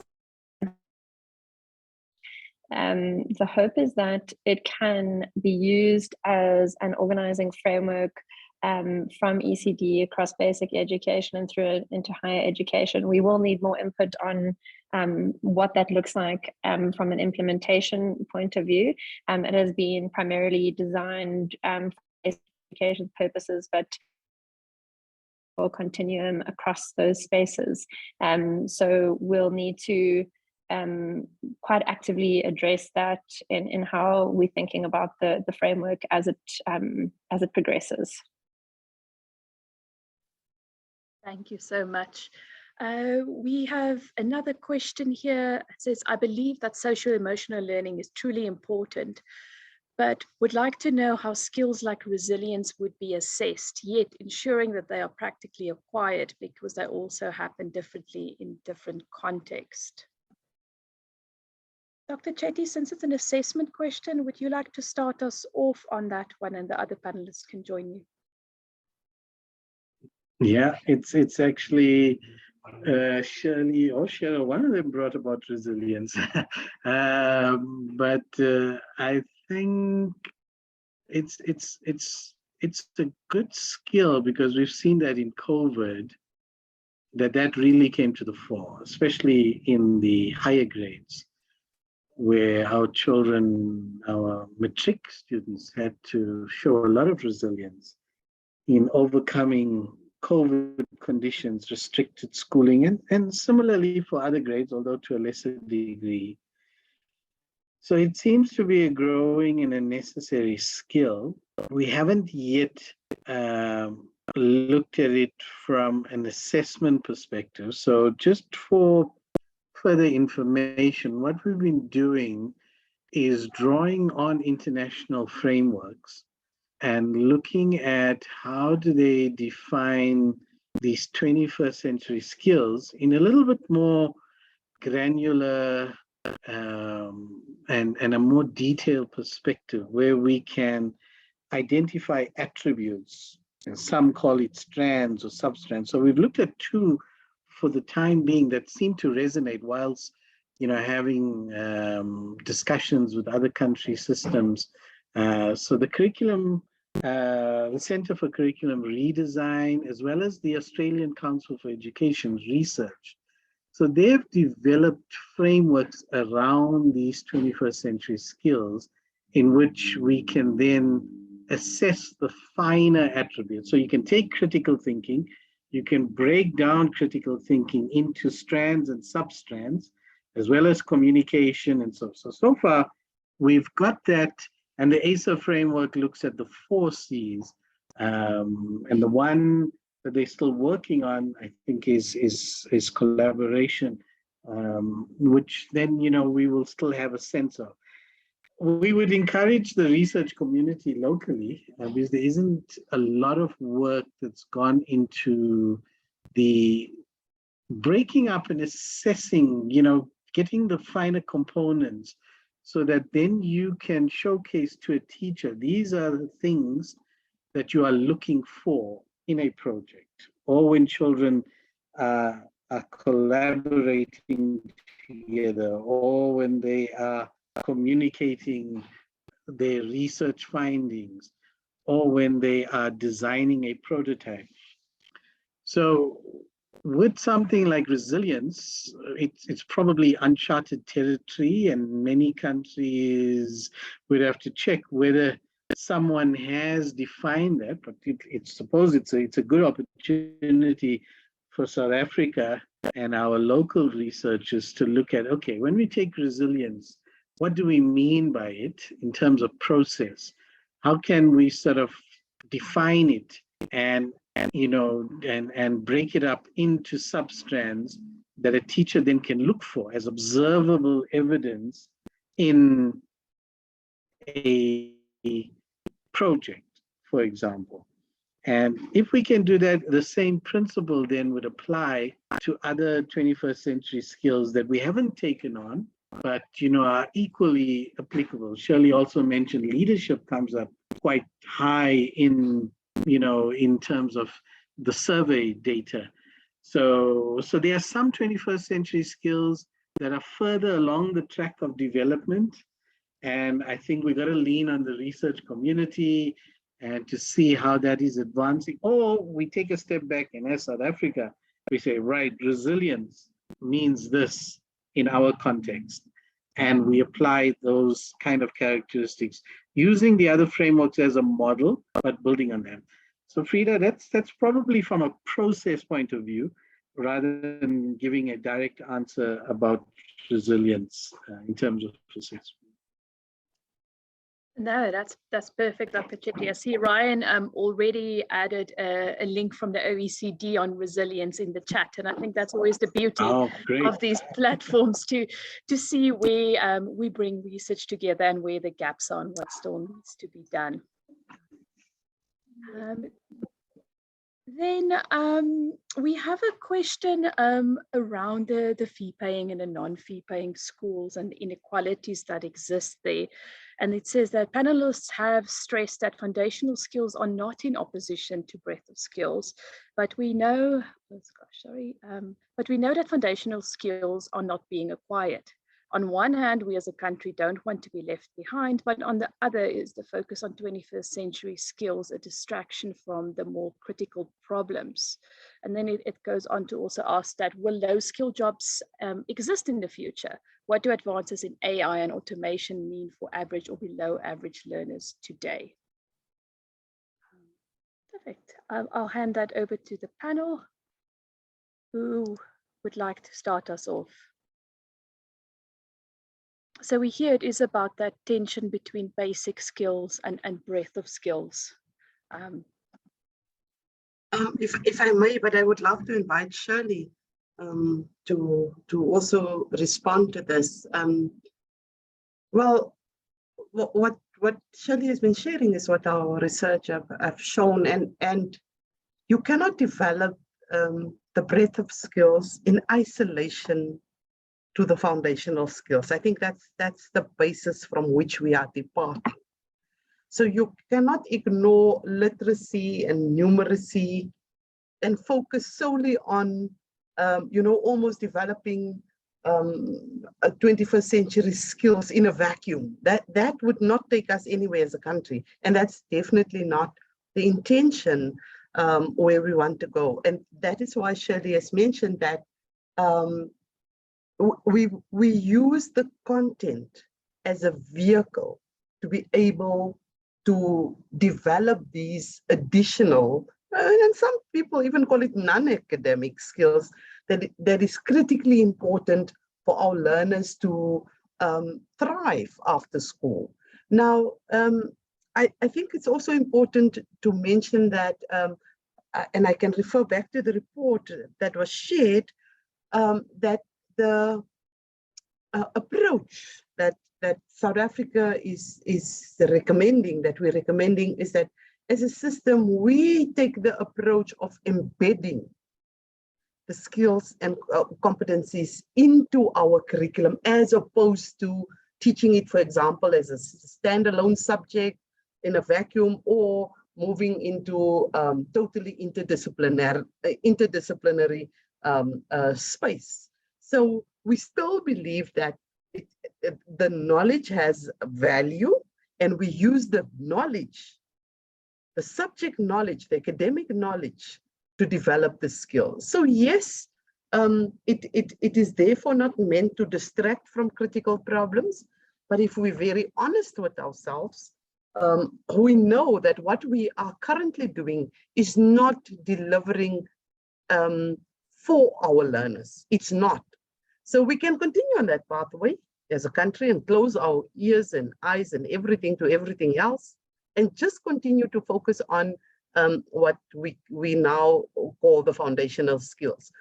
But we know in isolation also, the foundational skills are not equipping our learners adequately. And remember, we live in a global world. Our learners must be able to compete in a global space.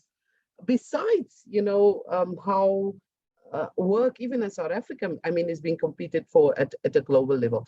So it's really critical that when we understand this not as a either or process, but really as an integration of using knowledge to develop the particular competencies or the particular skills, if you want to call it that, that is required for learners to thrive.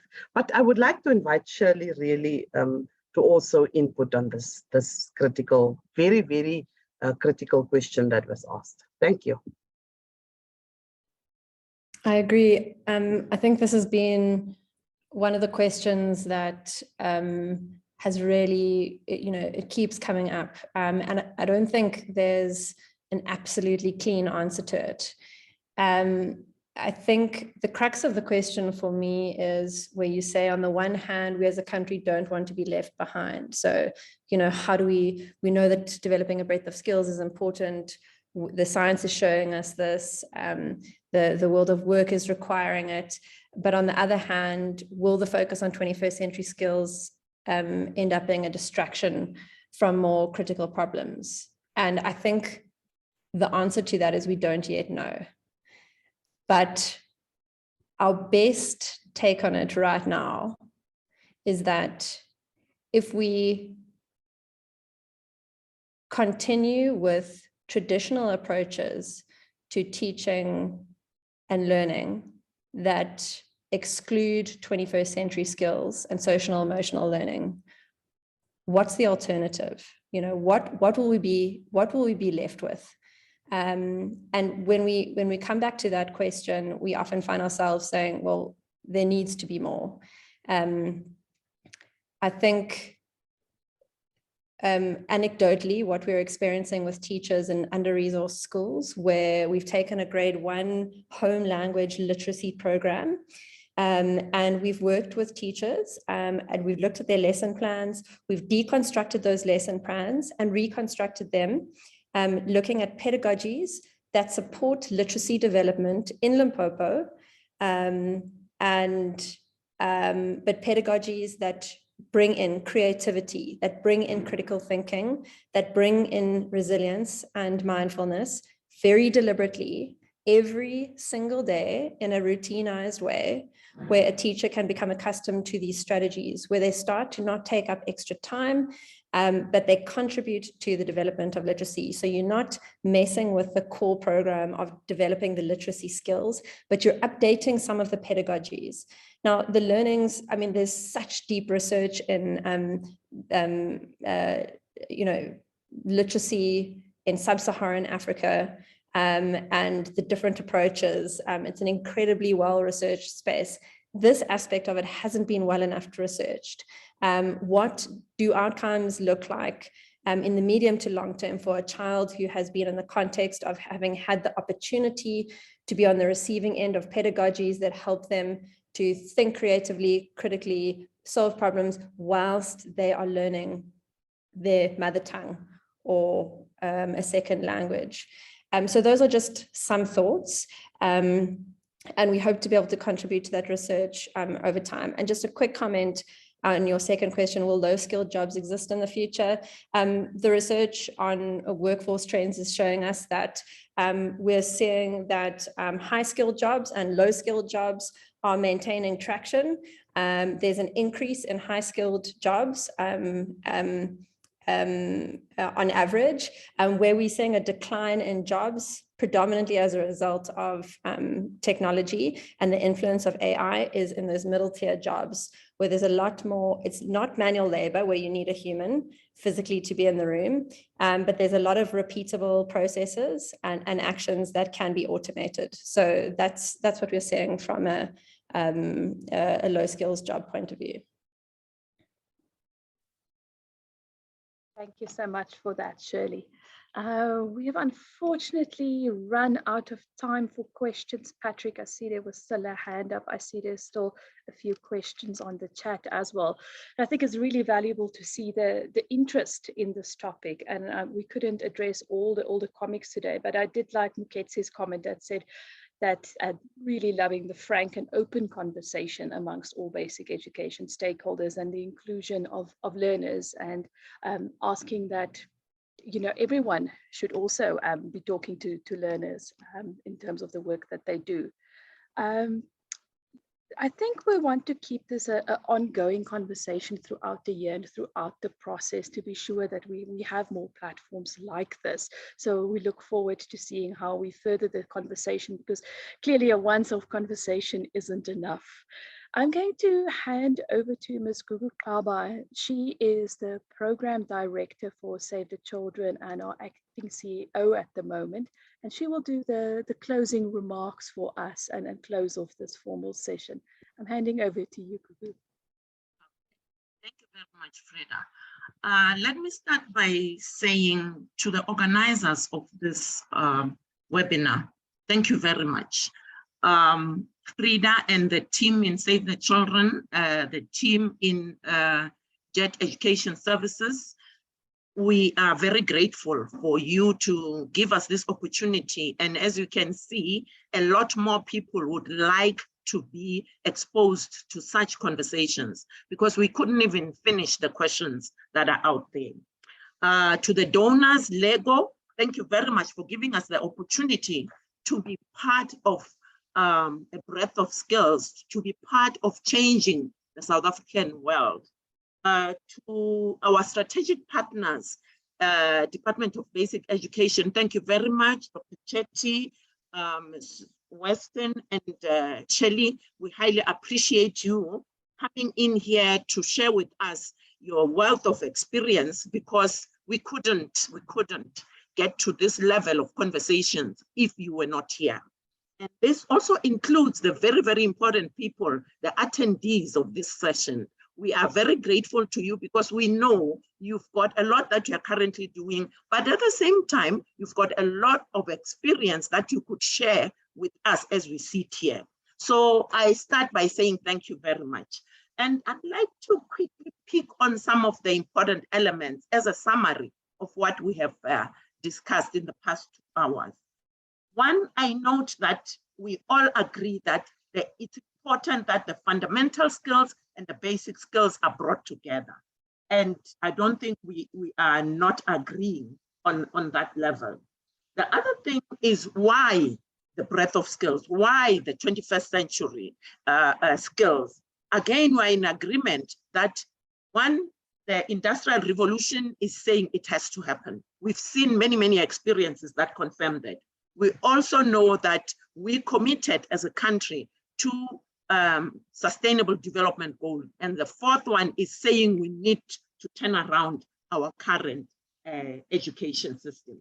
Now, that says it's important for us to have the practical skills. It's important for us to have a collective mindset, as Zara in the situation analysis indicated, that without the collective mindset and comprehensive curriculum, we will not be able to attain the why of the 21st century discussions. Now, JET also ended with a statement that I think it's important, because what I noted is that it actually has been said by the researchers, and it was said to a point where Shelley was presenting to us. The fact that there needs to be teacher development, because it is key for us to be able to make a difference on the results that we would like to see. There's need for a clear understanding of what we mean by 21st century. Right now, we are asking socio-emotional factors, resilience. How are we going to measure it? How are we going to know if we have influenced a child's ability to be socio-emotionally balanced? So those are some of the things that need to be done. Are the teachers getting meaningful support?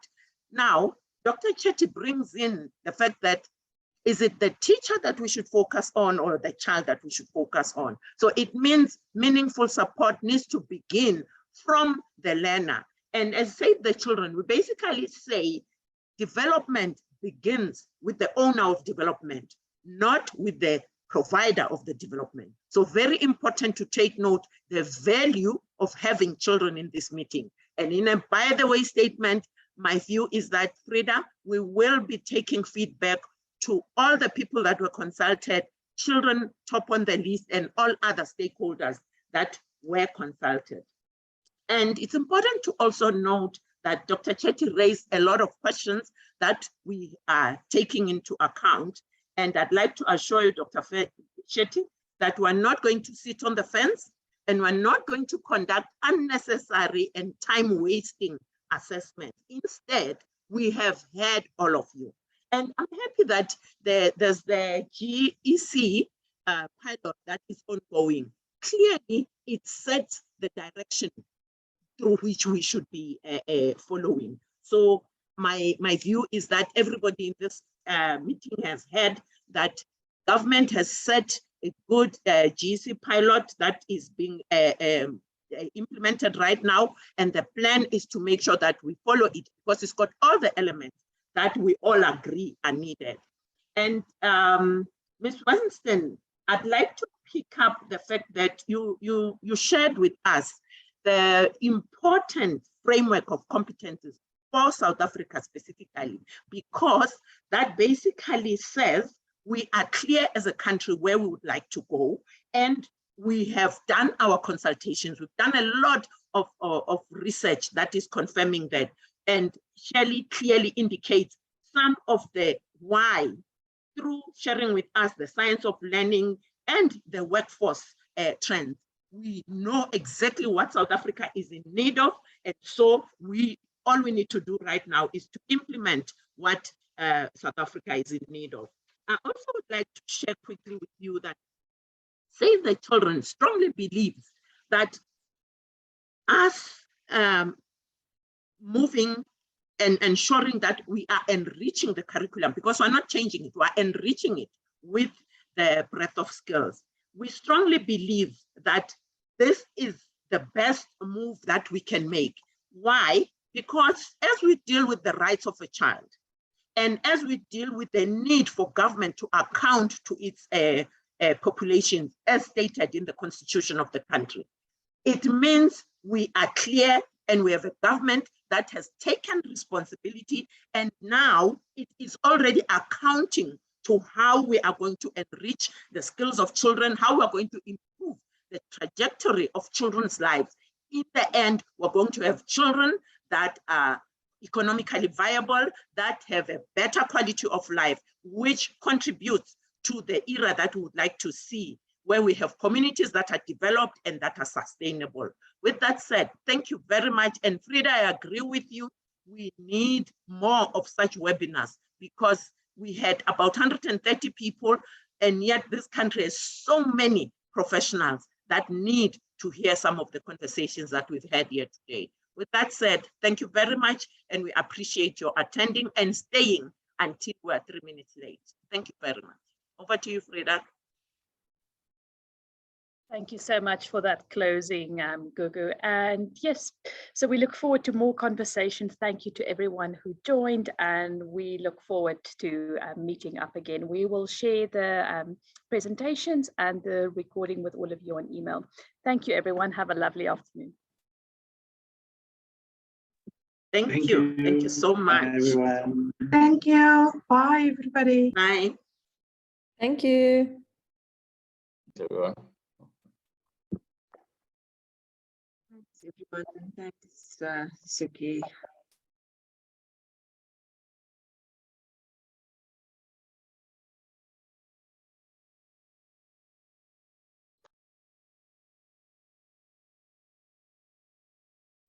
Suki?